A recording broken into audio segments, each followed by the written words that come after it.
Right? You know how these stories usually start. I get home from work, and there's an unfamiliar car in the driveway. That's pretty much how it usually goes. My story's no different, but with a twist.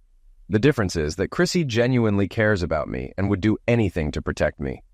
Let me start at the beginning. Well, at least the recent part. My name's Tim Matthews. I work in IT at a company in the Midwest. I'm about 5'10", 180 pounds, with dark brown hair and blue eyes. I stay fit by running and exercising regularly. Despite what most of my friends think, I don't date much. It's not that I'm not interested, but I've had some complicated experiences. The first one was strange enough that even after years, I'm still on the authorities' radar. No charges were ever filed, but they can't quite explain what happened. A couple of weeks ago, I was on the 5th floor replacing a monitor.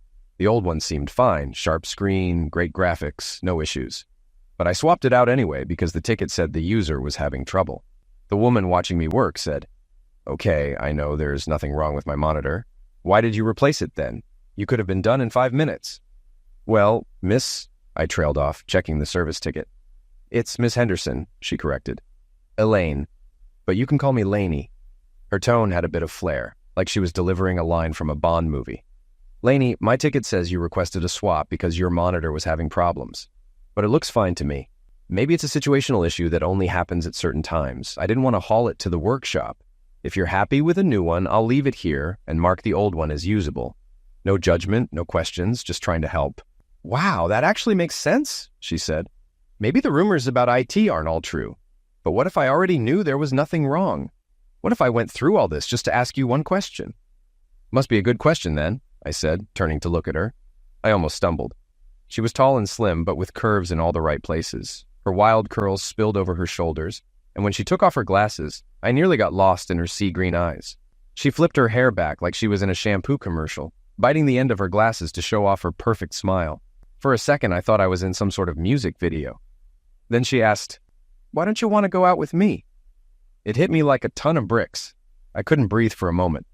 "I don't date," I managed. "Why not?" she asked, pouting. "It never works out. It hasn't, and I don't think it ever will." I started toward the door, but she stepped in front of me, blocking my way. "I think we'd be good together. We're both divorced for the same reason. Our exes cheated. We both like cars, and well, we're both cute." She paused, then added with a playful grin, "At least you're cute." "I'm not so sure about me." She ran her hands up her body, making the whole thing feel like she was rehearsing a dance. "Am I cute, Tim?" All I could do was nod. "Let's talk about this more tomorrow at lunch. You've got to eat sometime, right?" she asked. It took me a few seconds to answer. 12:45, I said. "I'll see you then," she smiled. Back at the IT office, no one would make eye contact with me. Josh, one of my best friends, grabbed my arm. "So what do you think?" he asked eagerly. "What do I think about what?" I replied, confused. Everyone in the office, including my supervisor Emma, was staring at me. "I swapped a monitor upstairs, came back down, no issues," I said, brushing it off. Josh looked at me like I'd missed a huge opportunity. Emma rushed over. "Was anyone in the cubicle when you swapped that monitor?" she asked. I pretended I didn't know, stalling for time. Then I finally muttered, "Yeah, there was a woman." Emma smacked my hand away from the door. "We know we set you up. Now tell us what happened," she said sharply. "Elaine's been asking about you since she started. You've got a lot in common. She's pretty, you both like cars, and you're both divorced. You should at least give it a shot. So are you going out with her tonight?" "Well, your plan didn't work," I said. "She didn't ask me out tonight." There were groans and exclamations, and someone muttered, "That witch!" "We're having lunch tomorrow," I added, smiling. Everyone cheered like I'd just won the lottery. The next day, lunch was low-key. We sat together in a quiet booth, chatting and eating until it was time to go back to work. It felt like we clicked immediately, like we were two halves of a whole. When she grabbed my hand for the first time, I almost wanted to yell, "Wonder Twin Powers activate!" It was that intense. I could tell she felt it too. That lunch led to more dates, movies, dinners, and before long, we were a couple. We hadn't kissed yet or even seen each other's homes, but everyone could tell we were in that high school going steady phase. She was ready for the next step, but I wasn't sure. I liked her a lot, maybe even loved her. At least as much as you can love someone without, well, you know. But Chrissy hadn't liked any of the women I dated since my divorce. I could tell Lainey liked me too. She was always finding ways to touch me and constantly brushed up against me. She also made it clear to the guys who flirted with her that she was interested in someone else. Lainey was beautiful, and it was obvious she wanted me. It wasn't just because we had a lot in common. Her ex was a lazy guy who stayed home while she worked, but instead of handling the house, he was cheating on her with their neighbors' wives. They had a nasty divorce, with her supporting him for 2 years before he got a job making more money than she did. And then there was the car thing. Usually when people try to set up a guy with a woman, they say she's into the same things he is, even if it's not true. But Lainey was the real deal. She drove a stunning 1970s Chevelle SS, orange, with black racing stripes, modernized for better performance. Her engine put out over 400 horsepower. When she drove it like a pro, it wasn't just talk. She knew cars. I knew it was time to take things further when Lainey finally asked, "Tim, don't you think it's time?" She shook her hair and pouted in that way she knew got to me. "We don't need to rush, Lainey," I said. "I think you're the one, but we have time to take things slow." She laughed. "Tim, I'm not talking about Zex. We're doing that this weekend, whether you want to or not. I'm not waiting anymore, but I was talking about something else." I was still processing her blunt comment about going home hot and wet, but I was curious. "What do you mean?" She smiled. "You've seen my car, driven it, worked on it. Don't you think it's time I get to see your famous Mustang? I've heard so much about it." My heart sank. This could be the make or break moment for us, and I really liked her. But I knew it was inevitable. "All right," I said. "I'll be washing it Saturday afternoon. Why don't you come over, help me, and then we can go for a ride? Maybe grab dinner?" "And I'll stay the night, don't forget that," she smirked. I just nodded. As much as I'd dreamed about being with Lainey, I wasn't sure we'd ever get that far. Saturday came, and around 1 p.m., Lainey showed up with an overnight bag. She had no idea what might happen. When I saw her in shorts and a tight t-shirt showing off her belly button piercing, I nearly lost it. Her tan legs seemed to go on forever. "If you're so interested in my legs, why haven't you tried to get between them?" She laughed when she caught me staring. "I just wanted to enjoy our time together and get to know you," I said. "Why do you sound like we're about to break up, Tim?" she asked. "Did you know I turned down other guys to spend time with you? I really like you, so relax." Then she kissed me. It wasn't the kiss that made me nervous. It was the idea of kissing her so close to my house. My heart was racing, and I had a bad feeling about what might come next. "This is Elaine, or Lainey as I call her. She's great, and she loves cars," I said loudly. Lainey gave me a look, but smiled as I led her into my house. She immediately pulled me onto the sofa for a kiss, and we spent the next 10 minutes making out. But then, she suddenly pulled back. "Let's see this car before we get too distracted," she said. "Are you sure?" I asked nervously. "Everyone's been talking about it," she replied. "Before I met you, everyone said I had to see your Mustang." I agreed, and we went into the garage. It was heated, with striped flooring that matched the car. I walked in first, but Lainey quickly darted ahead, gasping, "My God, she's beautiful." She started circling the car, but I stopped her before she could get too close. "Is something wrong with the other side?" she asked. I introduced her to the car, calling it Chrissy, and explained how much it meant to me. I opened the garage door for some air, and Lainey asked, "Should I pull it out so we can wash it?" "I'll do it," I said, noticing Elaine giving me a curious look. "So, you trust me with your car, but not with your Mustang?" she teased. "We need to get to know each other first," I said with a smile. As I approached the car, the door locks popped open, the windows lowered, and the engine purred to life. Elaine admired the exhaust note as I backed it out, making sure to stay in the shade for the wax job. She grabbed the cleaning supplies, and I loved that she knew her way around a car. "Hey, unlock my side," she said. I muttered, "Chrissy," under my breath, and the door unlocked. As she cleaned the back seat, I worked on the front. We both did the usual detailing, cleaning leather, vacuuming, and wiping down surfaces. After 2 hours, we were done and headed inside. We kissed again, but Elaine pulled away. "Stop teasing me. We won't make it to dinner at this rate." She then disappeared into the bathroom to change. "We're taking your car to the restaurant," she called. "I'm driving," she added. The thought froze me. She's a bit tricky to handle," I said. "Relax, I won't hurt your baby," she replied, stepping out of the bathroom in a stunning black dress. I couldn't say no to her. "Just be gentle," I said, handing her the keys. We locked up the house and walked to the car, hand in hand. As I reached the driver's side, the locks clicked open. "How'd you do that? I have the keys," Elaine asked, confused.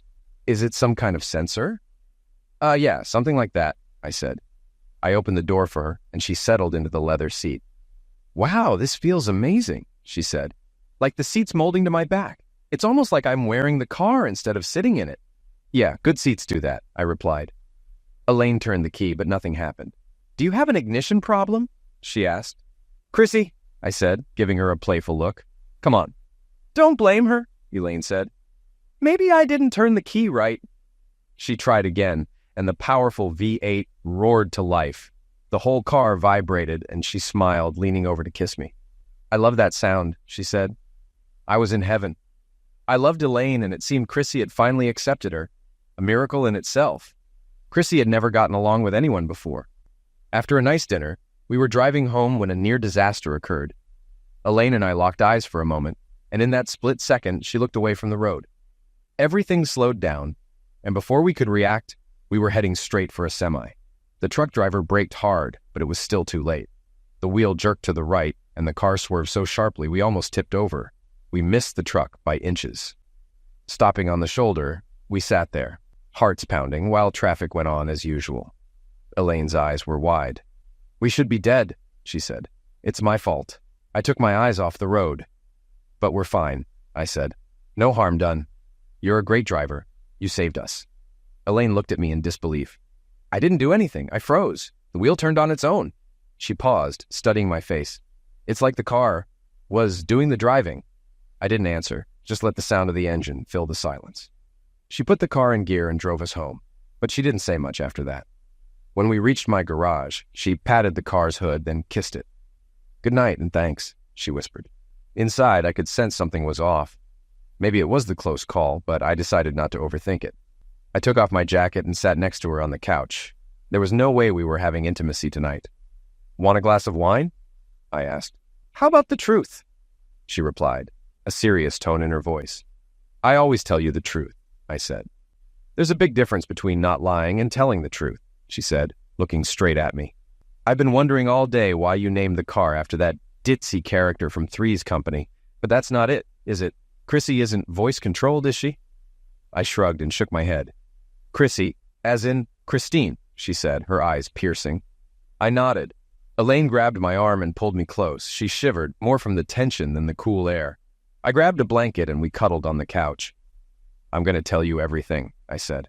5 years ago, I was married. I thought I had a good marriage with Shanna.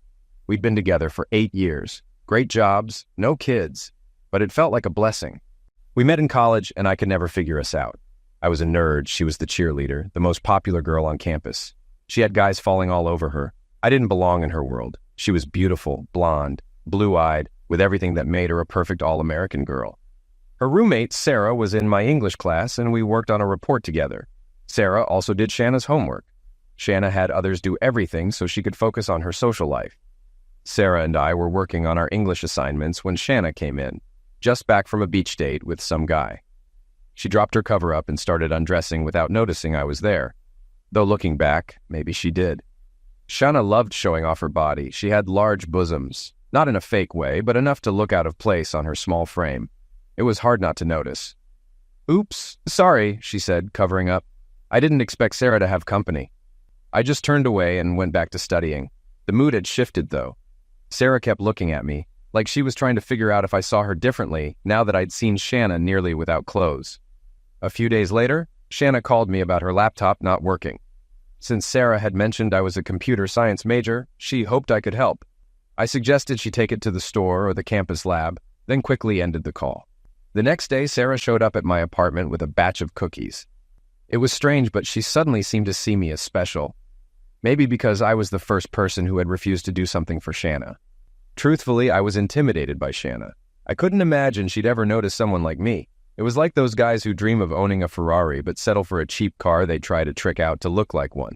Deep down, they know it's not a Ferrari. So I was fine with Sarah. Sarah was pretty, shy, slim, with a nice smile and legs. But there were tons of girls like her on campus. Shanna, however, was one of a kind. Eventually, Sarah and I became a couple, and we started experimenting with Zex. We even used Sarah and Shanna's dorm room sometimes, which led to complications. Sarah and I were open about our intimacy life, and I guess it was something they both talked about. Shanna, on the other hand, was sleeping with nearly half the school. One afternoon, Sarah and I came out of her room, and Shanna was sitting on the couch, staring at me in a strange way. I didn't think much of it. The next day, I ran into Shanna after class. She was chatting with some guys when she broke away and caught up to me. Hi, Tim, she smiled. Hey, I said. What's wrong with me? She asked, catching me off guard. You've never asked me out. You only talk to me when you're coming over to see Sarah. Why don't you like me? I didn't know how to answer, so I just said, Shanna, there's nothing wrong with you. We just don't run in the same circles. You're popular, and there are guys lining up to date you. What chance would someone like me have with someone like you? She paused, then said, a lot more of a chance than you think. The guys you mentioned, they all have something that gives them confidence. They think they deserve me, or want to be seen with me. Butch Simpson, the quarterback, I've been seeing him for 3 weeks. He doesn't even know my last name. He's with 2 other girls, too. To him, I'm just a notch on the bedpost. When I look at you and Sarah, I'm jealous sometimes. You've done things with her that no one has ever done for me. I've talked to her about it, and I wonder why you chose her. Think about it sometime? Shanna left me standing there, speechless. I was flattered, but didn't take it seriously. A few days later, Sarah was hit by a speeding car while crossing campus. She suffered severe injuries, a shattered hip, broken legs, and internal damage. After surgery, she was transferred to a hospital back in her home state. I was waiting for her on the porch of her building when her house mother came out with the news. I broke down in tears. Mrs. Dawson drove me to the hospital where I spent most of the night, but I couldn't see Sarah. She hadn't regained consciousness. That was the day my life changed forever. I barely made it to class after that, lost in a fog. Sarah and I had always felt invincible, never thinking about what could go wrong. Her parents didn't know about our relationship or even about me. I tried to introduce myself before they took her away, but they were too consumed by grief to notice. Like them, I had to go through this alone. Surprisingly, Shanna visited me several times, bringing food and making sure I ate. A few times she took me out for walks, letting me talk about Sarah while she listened quietly. After the Christmas break, I didn't hear anything more about Sarah, and, focused on my studies, I stopped asking. Shanna and I moved into the friendship stage, and I assumed she was just looking out for me because of her loyalty to Sarah. One night, Shanna showed up at my dorm and dragged me out to a movie. Most of the people in the theater seemed as confused as I was. What was Shanna Burnett doing with that nerd? Throughout the evening, former friends or dates of hers came over to talk to her, ignoring me as if I wasn't even there. Finally, when one of them tried to hold her hand, I excused myself and left. A couple of hours later, someone knocked on my door. I tried to ignore it, but then Shanna barged in, clearly upset. My roommate had let her in. Do you even know who this is? He said. It's Shanna. Shanna, fists clenched, glared at me. Why the hell did you just leave? She demanded on the verge of tears. I sighed. You had a crowd of guys around you. You didn't need me in the way. I appreciate everything you've done, and I'll tell anyone who asks how you've been there for me through all this. But you've already done more than I could ever expect from a roommate. My roommate just shrugged, grinning like an idiot, and said, Dude, she's Shanna. Shanna shot him a look and snapped, Hey, doofus, have you ever heard me begging anyone to go out with me? He just stared at her, not answering. Turning back to me, Shanna said, Tim, I asked you to go to the movie tonight because I wanted us to spend time together, not because I'm trying to help you get over Sarah. I wanted it to be just you and me, not you and Sarah's ghost. I thought about Shanna's words, but something didn't feel right. She had to have an agenda, some hidden motive I couldn't see. Well, there wouldn't have been room for Sarah's ghost with all the guys showing up, I said. And it's been 2 hours since I left, so you couldn't have been that worried about me. I also noticed she wasn't wearing the same clothes she had on when we went to the movies. Tim, you can't blame me for those guys showing up, she said. Some are friends, some were strangers, but you were the one I was with. I tried to tell them that, but then I got caught up in the movie. When it ended, I looked over to ask how you liked it, and you were gone. I came here to tell you off for leaving, but really, I just want to know why you don't like me. She sounded frustrated, like there should be a clear reason for me not to be enthralled with her. Shanna, what movie did we see? I asked. She looked confused. It was The Lord of the Rings, I continued. It's part of a trilogy. The first movie, The Fellowship of the Ring, is 3 hours long. It hadn't even started when I left over 2 hours ago. So the movie you're talking about is still going on right now, but you've had time to come over here, change clothes, and even shower. I don't know what you want from me, but you should find someone else. I grabbed a book and left the dorm, still in my sweatpants and t-shirt, heading to the furnace room to study. When I returned later, my roommate was waiting. Dude, why were you so rude to Shanna? He asked. She said you're not getting away from her that easily. A couple of days later, I was studying in the library when Emma Bailey, a classmate, sat down across from me. She smiled shyly and then kept glancing at me. Finally, I asked her what was going on. I was just curious, she said. You don't seem like the type. Type for what? I asked. Didn't you go out with Shanna Baker the other night? She asked. I nodded. Well, that was the same night she had her infamous gang bang with some guys. I've been wondering what group Zex is like. Does it feel weird being so close to so many other guys? And what about the girl? I mean, is she just doing it for attention, or is something wrong with her? It seems like she needs a lot to feel anything. Do guys who do that kind of thing, like, get off on it together? Or is it just about the girl? She was asking a lot of questions and seemed genuinely interested in hearing answers. But before I could respond, her expression changed. She went pale, grabbed her stuff, and rushed out, leaving her notebook behind. I wondered why she'd left so quickly. Then I heard the click of high heels and saw Shanna walk up. I quickly gathered my things, ready to leave. I can't believe that girl had the nerve to talk to my boyfriend in public, Shanna said as she sat down. I hope she enjoys her options now. What do you mean? I asked. She's either stuck with loneliness or she'll have to turn lesbian, Shanna replied. I told everyone I won't date any guy who's dated a girl who's tried to date you. So now she either stays in her room with a toy or has to get into girl-on-girl action. It serves her right, Tim. Everyone knows you're mine. I stood up and walked away. The next morning I showed up for history class. Professor Martin had rearranged the seating, probably suspecting cheating. The guy who used to sit behind me was gone, and a guy from India sat next to me instead. About 20 minutes into the lecture, Shauna walked in, no books or notes in hand, and sat behind me. The professor didn't say a word, even though she started blowing on my neck and resting her fingers on my shoulder, right in front of him. He was normally strict about class rules, but he didn't notice. Shanna left class about 10 minutes early, and still, he didn't say anything. After class, I gathered my books and headed out, but of course, Shanna was waiting for me outside. Hi, Tim, how about lunch? She asked. Didn't you already take this class? I replied. Yep. Sarah did my homework. I got an A, she said casually. How'd you pass the tests? I asked out of curiosity. I just turned them in blank, she shrugged. Professor Martin will do anything for me if I flash these big old tits at him. Tim, you can't get away from me unless you change schools, and we're too far into the semester for that. I know our first date didn't go well, but I'd like to explain things. Let me come over to your dorm tonight, and we'll talk. After that, I won't show up at your classes unless you want me to. So, if I listen to you tonight, you promise you'll leave me alone? I asked. I never said that, she smiled. I said I wouldn't come to your classes. I'm never going to leave you alone. That night, Shanna came over, and we went out for pizza. As we walked back to my dorm, every guy in the building stared. Shanna clearly loved the attention, swaying her hips and leaning lower to show off even more. When we were alone in my room, she seemed more down to earth, and I wondered which version of her was real. Tim, all I want is for you to give us a try. If it doesn't work, I'll leave you alone, she said. Shanna, every guy around here would jump at the chance to be with you. I'm not athletic, I'm not rich, I'm not good-looking. Why can't you just find someone else? I asked. I could, she said. But I want you. From the first time I saw you, I wanted you. Even when you were with Sarah, I wanted you. Now that she's not in the picture, it's time for us. Can I have a couple of days to think it over? I asked. I mean, if you've been waiting this long, a couple of days won't matter, right? The next day, I talked to my friend Mark, who's studying for a psychology degree. That girl's crazy, Mark said. She's definitely got issues. The best thing you have going for you is time. Just play along with her. And in a couple of weeks, she'll get bored and move on. She only stays with guys for a week or two, then she's on to the next. Enjoy the perks while you can. Everyone on this campus either wants her or wants her again. Even the women want to be on her good side. But how do you know all this? I asked. I've slept with her, he said. I lasted about a day before she moved on to some football player, but it was worth it. Her tits are incredible. Enjoy them while you can.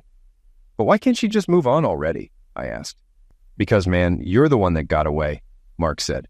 You're Moby. Shanna's like a car collector. She has every Mustang except for an Eleanor, and you're the Eleanor. You're the only guy on this campus who's ever turned her down. Remember when she flashed you and you just went back to studying with Sarah? Then you started dating Sarah and she got jealous. You're the last one she has to add to her collection. But once she gets you, you'll be just like every other guy. And when she's done, you'll be gone in 60 seconds. Trust me, the sooner you give in, the sooner it'll end. I started dating Shanna, and within a day, it was all over campus. Girls who never gave me a second look were now staring at me, wondering what Shanna saw in me. Guys either tried to befriend me or gave me the look, sizing me up like they thought they were better than me. Shanna completely changed. Almost overnight, she became the perfect girlfriend, always bringing me food, cleaning my room, and making sure we were alone when we went out. No other guys dared approach us. She even waited until after I finished studying before trying to kiss me. The first time we had intimacy, I was disappointed. Shauna's body was incredible, but she just lay there, not doing much. The second time, I decided to take a different approach. I tried to be more attentive, massaging her back, avoiding her chest at first. When I started to focus more on her lower body, she responded. Her breathing deepened, and she started moaning. I kept going, and soon she was moving her hips, desperate for more. After a few more minutes, she was clearly getting close, so I slid inside her. She grabbed me and pulled me closer, moaning louder. Afterward, I didn't realize it at the time, but it was the first time Shauna had ever climaxed during lovemaking without using her hands or a toy. In the beginning, I pretended to care about her, doing nice things, buying cards, surprising her. I guess I did it because I was used to it with Sarah. Shauna had never been treated like that before. All the guys she dated before were only interested in her for her looks or status, treating her like a trophy. The way I treated her made her feel special, and that started to mean a lot to her. Once we started sleeping together, Shauna was all in. I hadn't realized it, but getting rid of her now seemed impossible. I had hoped she'd still be seeing other people. If she said she was going out with girlfriends, I told her to enjoy herself, secretly hoping she'd get swept away by another guy. But the girlfriend outings stopped, and soon she was practically living at my place. Some of the other guys, including Butch, looked like they wanted to fight me. Finally, I turned to Mark for advice. "Mark, it's been over a month, and she still hasn't dumped me. What's going on?" I asked. "You idiot," he laughed. "You don't get it, do you? College is more than just classes and studying." "What don't I get?" I replied. "Shanna's in love with you," he said. "She's telling everyone she's yours forever. Hasn't she told you that?" "Well, yeah," I said, confused. "But doesn't everyone say that about their partner?" "Not Shanna. She's never said anything like that before, and she's even stopped sleeping around." "Now, a bunch of guys want to beat you up for taking her away from them," he explained. "I don't see your problem, man. The most beautiful woman on campus is crazy about you. What's the issue?" It finally hit me. Shanna wasn't just playing around. She was serious. He noticed I was still confused and shook his head. "What's the worst that could happen? A few weeks from now, she dumps you. That's what you wanted, right? But for now, enjoy having the hottest girl you know at your side." And that's how it went. For our last year of college, we were inseparable. Shanna still flirted with some professors to boost her grades, but aside from a little teasing, she never cheated. She even warned me about the professors, so I wouldn't misinterpret things. 5 months before graduation, well, before mine, since Shanna still hadn't figured out her next steps, she started talking about life after school. She eased into it, saying, "We should start looking for apartments before summer. It'll be harder to find a place after everyone else graduates, and we'll pay more for something smaller." I didn't respond right away. I was still keeping my distance. I was waiting for her to dump me any moment. Then we had our first argument. Shanna wanted to visit my parents, but I put my foot down and told her it wasn't a good idea. She cried and left my dorm. Her roommate had her boyfriend staying over, since Shanna hadn't been there in weeks. The guys who disliked me before were suddenly friendly, but everyone else called me a jerk. I was sure Shanna would cheat on me, and that would be the end of us. But surprisingly, she didn't. She skipped classes and stayed in her dorm, crying. To my shock, I couldn't sleep either. I missed her more than I realized. I finally admitted to myself that I cared about her. Love has a way of sneaking up on you. The next day, after class, there she was, looking exhausted. When she saw me, she turned and started walking away quickly. I chased after her and grabbed her arm. "Shanna, why are you here? You don't have a class in this building," I asked gently. "I just wanted to see you one more time," she said through tears. "I'm sorry, I won't do it again." I pulled her into a hug, holding her tight. She kissed me, and then I kissed her neck.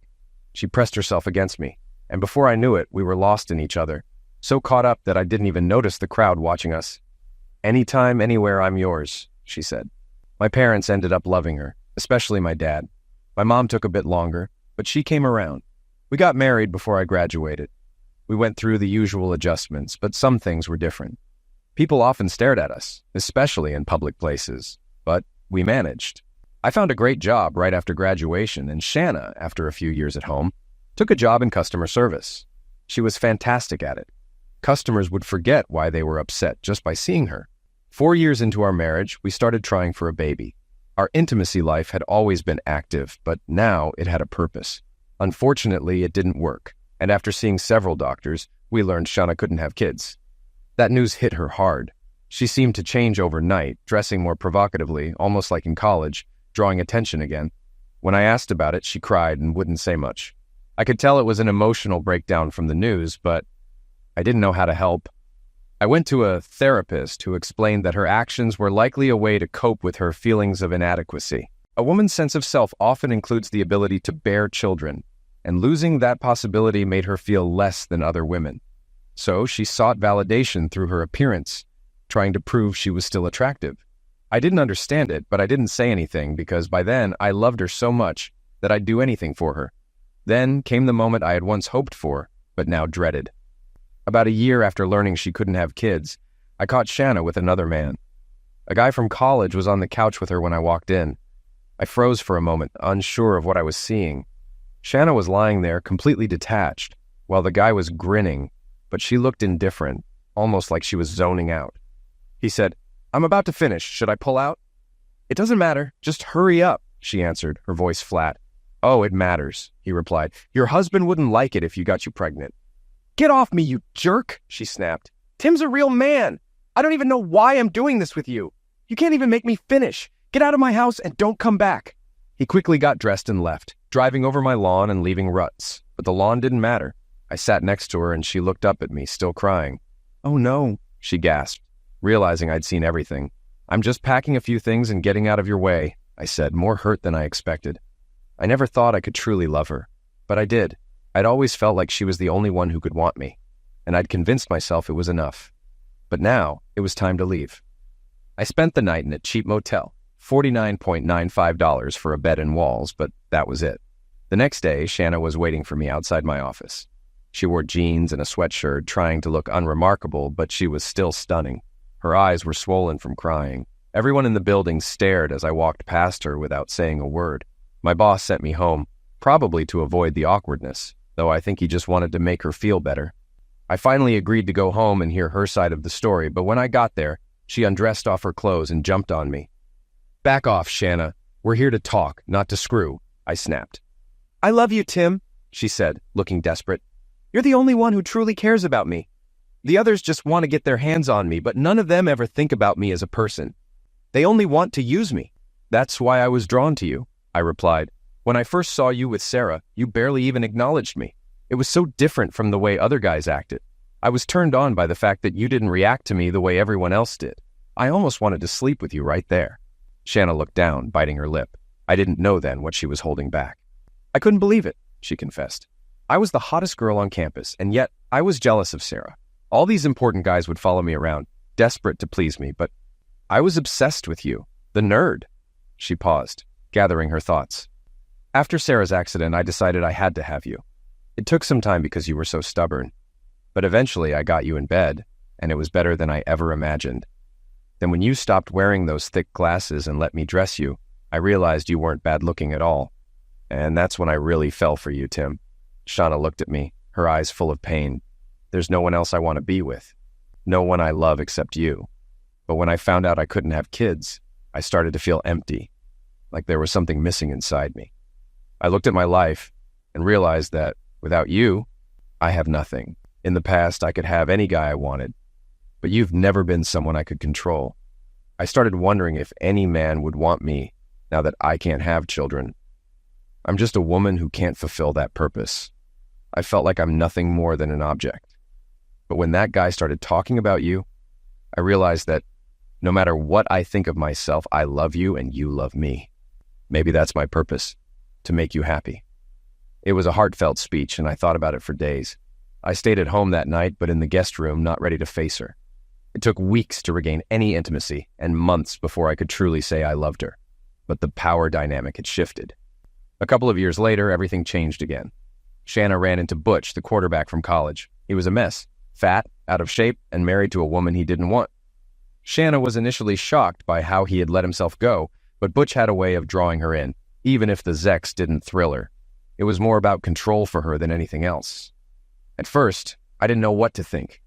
I suspected something was off when Shanna started pulling away, but I had no proof. She was distant, and I didn't want to push her too hard. I also blamed myself, thinking maybe I had failed her somehow. Meanwhile, I realized I wasn't the man I used to be. I was still attractive and capable of getting someone else if I wanted. So, I decided to make myself even more appealing, hoping to win Shanna back. I bought new clothes, got a fresh haircut, hit the gym, and even started taking karate lessons. Then I splurged and bought a brand new Mustang GT. The moment I stepped into the dealership, something felt different. The salesman couldn't find the keys to the car, and when I tried the door handle, it opened right up. I knew then that the car and I were meant to be. The same day I drove the car home, I saw Butch sneaking out of my driveway. Shanna tried to pretend nothing was happening, but I knew, and she knew I knew. A couple of weeks later, things took a strange turn. I came home early one day and found Butch sitting on my couch. "Hey, Timmy, we need to talk," he said casually. "Who the hell are you?" I shot back. "Other than the guy Shanna's sleeping with? And why would I want to talk to you?" He looked at me confused. "You don't remember me? It's Butch, from college. I was the quarterback. You stole Shanna from me." I nodded. "Yeah, I remember. What happened to you? Wasn't good enough for the pros, got some girl pregnant. Doesn't matter. What matters is that I'm going to be sleeping with Shanna whenever I want, and you're not going to do anything about it." He stood up, leaning over me, threatening. "Or else." That's when I remembered what my karate instructor always said. "Strike first, and the fight will be over quickly." Without thinking, I kneed Butch in the groin so hard that it lifted him off the ground. As he stumbled back, off balance, I kicked him in the chest, sending him to the floor. I kneeled on his throat and stared down at him, seeing the fear in his eyes. "Listen, Butch, I don't care who you are. Take Shanna and get out of my house right now. I won't stop you. I'll even help her pack. You're not the first guy she's cheated on me with. I'm done. She's yours now." He squirmed, still clutching his groin. "She won't come with me. And I already have a wife. I had to blackmail her to get her in bed." I stepped aside. "Get out, Butch." "I'll be back," he said, still wincing. "Shanna better call me or we're both going to jail. I hate my life, and I don't mind going to prison to escape my wife. But you'd be in trouble too, with her." As he left, he sneered. "I'll kick your A next time," limping toward his car. A few minutes later, while working on my Mustang in the garage, Shanna showed up. "Where's Butch?" she asked softly. "I kicked his A and sent him home," I replied, not looking up. "Shanna, I'm not doing this again. Pack your things and leave.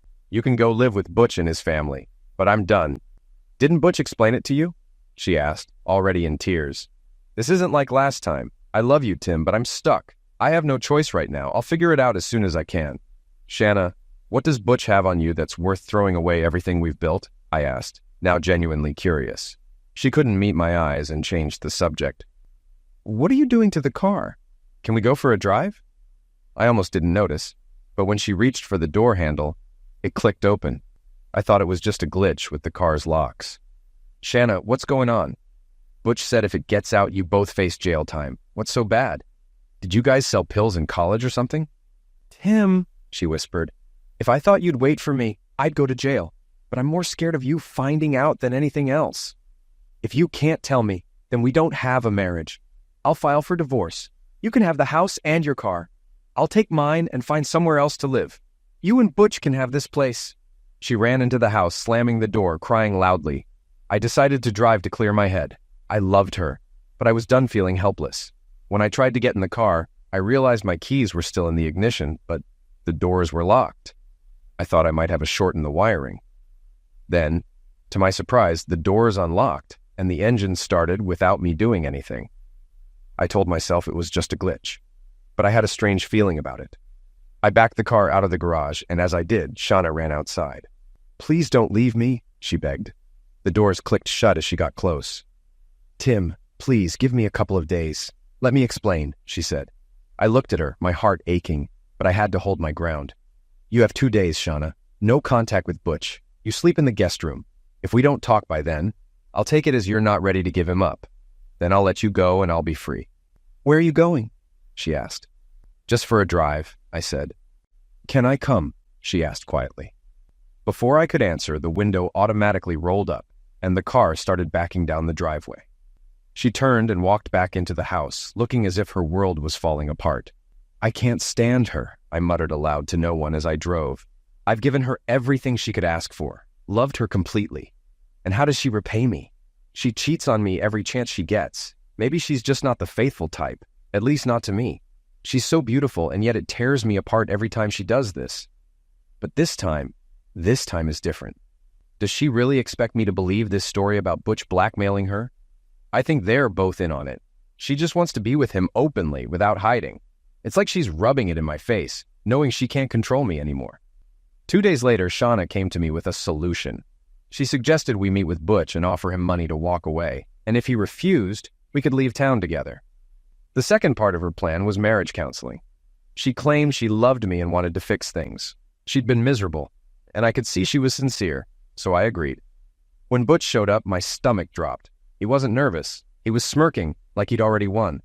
Shanna started, "Butch, we could offer you $10,000, $15,000 to keep this quiet. Instead of having intimacy with me, you take the money and leave us alone." Butch sneered. What would I do with money? My wife would find it and force me to spend it on her and the kid. I want more than cash. You used to love it when we were together, but now you're letting this guy steal you from me. Those tits are mine again. I'll be freaking you as much as I want, unless your little husband wants to see what happens when a 300-pound inmate turns you into her witch. She doesn't want you, Butch, I snapped. And that's what makes it fun, he shot back. In college, I had to share her with half the team. She controlled everything. When we freaked, how we freaked, it was all up to her. She loved the power, you know? I saw her do a gangbang once with 5 guys and still didn't get off. Afterward, she just wanted to go home and shower. My anger was building. Let me make it clear, Butch. If you push this, we'll both end up in prison. Murder is still a capital crime, and there's no statute of limitations. Shanna went pale at the mention of murder. Okay, I'll let you screw me, she said, her voice shaking. No, you won't. I'll liquidate him first, I said, my voice cold. Butch seemed to take pleasure in this. Your wife hasn't told you, has she? He said with a grin. Well, I guess I'll have to. Shanna was pleading now, her voice weak. Please don't, she begged, and I could hear the fear in her voice. My heart went out to her. Whatever it is, we'll get through it, I told her, trying to reassure her. But Butch wasn't finished. Back in college, Shanna could get any guy to do whatever she wanted just by shaking that A and showing those tits. She even controlled the women by going after the guys they liked. No one could compete with her. But you? She was crazy about you, even when you didn't give her a second look. I never figured out why. I thought maybe you were gay, but why didn't you like her? It wasn't that I didn't like her, I replied. It's just that I never thought a girl like her would be interested in someone like me.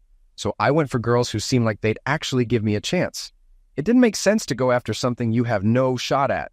The second thing standing between you and Shanna was her shy roommate.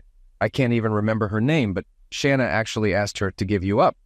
She wanted her to dump you and offered her dates with anyone on campus. But the roommate refused. She said you meant more to her than anything Shanna could offer. Butch grinned, savoring the moment. So, Shanna went to a professor, borrowed his car, and promised to sleep with me for 2 weeks if I ran her roommate off the road. I was only going to break her leg so she'd go home, but I lost control of the car. The roommate got hurt badly and ended up in a coma. She died 6 months later. I wasn't in my right mind. I was on steroids back then, pissed off one minute, desperate the next. I'm not proud of what I did, but Shanna was the one pulling the strings. She wasn't on anything. She was just a jealous witch who wanted to take what wasn't hers. I looked at them, Butch smirking, Shanna crying, and I knew he was telling the truth. All the pain and love I had for Sarah hit me at once. She was taken away just when things were getting good. I could see the life I could have had with Sarah. True love, real loyalty, something Shanna might never give me. Then, Butch dropped the bomb. Did she tell you the worst part? He sneered. I mean, you're a nice guy. Did Shanna ever tell you why her roommate's parents wouldn't let you see her? I turned to Shanna, but she was shaking her head, crying harder. They found out Sarah was pregnant with your baby, Butch said, his smile widening. You didn't just lose your girlfriend. You lost the chance to have kids. That's why Shanna went crazy when she found out she couldn't have children. She feels useless, and she knows she took something from you that can never be replaced. I couldn't take it anymore. I need some space, I snapped, heading toward the garage. You need to figure out what to do, wimp, Butch called after me. Shanna couldn't stop crying. I didn't want to look at either of them. I'm going to the police, I said. No, Shanna cried. Tim, please, let Butch and I talk. We can work this out. I went to the garage, trying to focus on installing a rear diffuser on my car. I was lost in thought when the garage door opened. My neighbor Steve poked his head in. Car looks good. he said, filming with his camcorder. Want to do mine next? The door from the house opened and Butch walked out. Yeah, the car looks nice, wimp, he mocked. When do I get to drive it? Your wife wants you inside to finish things up. Maybe we can work this out after all. Screw you, Butch. I'm going to the cops, I said, my anger flaring. Butch reached into his pocket, pulled out a tool, and pointed it at me. I was trying to be nice, he sneered. But I brought this in case you want to try your karate moves again. How does it feel, training with kids in pajamas? You tell me, Butch. How did your balls feel last time you left here? I laughed, hoping he'd come closer so I could get a shot at him without getting shot myself, but neither Steve nor I expected what happened next. As Butch approached, he passed in front of my car. To my surprise, the car jerked forward, pinning him against the bumper and the garage wall. He didn't have time to react. The car then reversed, and Butch gasped as he collapsed to his knees, stunned. His legs were crushed, leaving him unable to support himself. The car surged forward again, pressing into him and causing a sickening crack as his ribs broke. Holy crap, Steve gasped. How did you do that? I didn't do it, I said, my voice shaking. I have no idea how that happened. I went inside and called the police, hearing Shanna quietly crying from the bedroom. I should have gone to tell her Butch wouldn't be bothering her anymore, but I didn't. The police arrived a little later, and Butch was still pinned between the car and the wall. They had us move the car to free his body. His ribs were broken, puncturing his skin, and oddly, the Mustang emblem was imprinted on his chest. Shauna came outside, speaking to the officer, who said it seemed like an accident, though the situation was suspicious. Steve and I were questioned separately, and our stories matched. They also found the tool, confirming that Butch was the only one who had touched it. Steve's camcorder had captured most of what happened, including Butch's threats and the car crushing him. Shanna decided to stay with her parents for a few days. She packed a bag, kissed me, and promised we'd see a counselor. I love you, Tim. I'll never hurt you again. I swear you'll forget about Sarah in time. As she walked down the driveway, the cops and Steve stared at her. But just before she reached her car, something strange happened. One of the cops was sitting in my car when it suddenly started and rolled up the driveway, crushing Shanna between the car and her own. Unlike with Butch, it was almost merciful. She never saw it coming. We all rushed over to her. I screamed and tried to pull the officer out of the car, but they had to taser me to get me under control. I couldn't bear to look at Shanna's body, twisted between the two cars. Her car was totaled, but my Mustang was untouched. A few days later, the chief of police came by. It was an accident, he said. There's nothing wrong with the car. The officer claims he was standing on the brakes when it happened. You might want to get those brakes checked. His words sounded hollow, but I didn't expect anything else. When my car was dropped off later, the tow truck driver told me it wouldn't start and there was something really weird about it. I had him leave it in front of my garage. Almost immediately after the tow truck left, the car started on its own. It was positioned several feet closer to the garage than before. Okay, come on. I guess it's my turn now, I muttered, feeling numb. The car started moving toward me, and I closed my eyes, hoping it would be quick like Shanna's death. I didn't want to die like Butch, slowly crushed with no escape. But when I felt the car touch my leg, I opened my eyes. It was moving gently, almost like a playful animal. The shocks were compressing, and the lights were flashing on and off.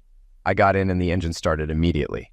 I drove for about half an hour, not sure where I went, but it gave me the time I needed to begin sorting out my thoughts. I knew why Butch died, and honestly, the world was better off without him. Even his family would have been better without the poison of living with someone who never loved them. But Shanna's death felt cruel and unnecessary. As I reflected on it, I realized the car had acted to protect me. My relationship with Shanna had been built on lies. I was always waiting for her to hurt me again, and I never felt truly comfortable with her. Even now, I couldn't imagine growing old with her. It struck me that, as beautiful as Shauna was, she had never been right for me. And now, knowing what she had taken from me, Sarah and our child, I couldn't look at her the same way. I still wonder what we would have named our child, if it had been a girl or a boy. Would Sarah have thrived, or would she have faded like Butch? It wouldn't have mattered to me because I would have loved them both. In the end, maybe it was better for Shanna too. Her beauty brought her no joy, only pain. She couldn't handle aging or not being the center of attention. Maybe leaving at the peak of her allure was the kindest way. A few days later, the city offered me a 6-figure settlement, and I took it. The circumstances of both accidents still seemed suspicious, especially Shanna's. The police suggested the brakes failed, but my driveway slopes uphill, so for the car to roll down would defy gravity. Given everything that had happened, it just didn't add up. I told Lainey about it one night as she snuggled in close. The newspapers did a story a few years ago, I said. It was Steve who came over to talk about it later. He brought me a Stephen King movie, Christine. He wouldn't even come into the garage. He's still scared of it. Christine, I said, shaking my head. That name fits. It's become my best friend, and really, my only one. The car has been there for me more than anyone else. I think she likes you too. Elaine smiled, dropped her dress, and started toward the garage. Let's tempt fate, she said, dropping her underwear and lying down on the hood of Chrissy, my car. I may not have the perfect body, she joked, but I love you with all my heart. I'd never hurt you. I'd die before I'd cheat. We kissed, and things heated up quickly.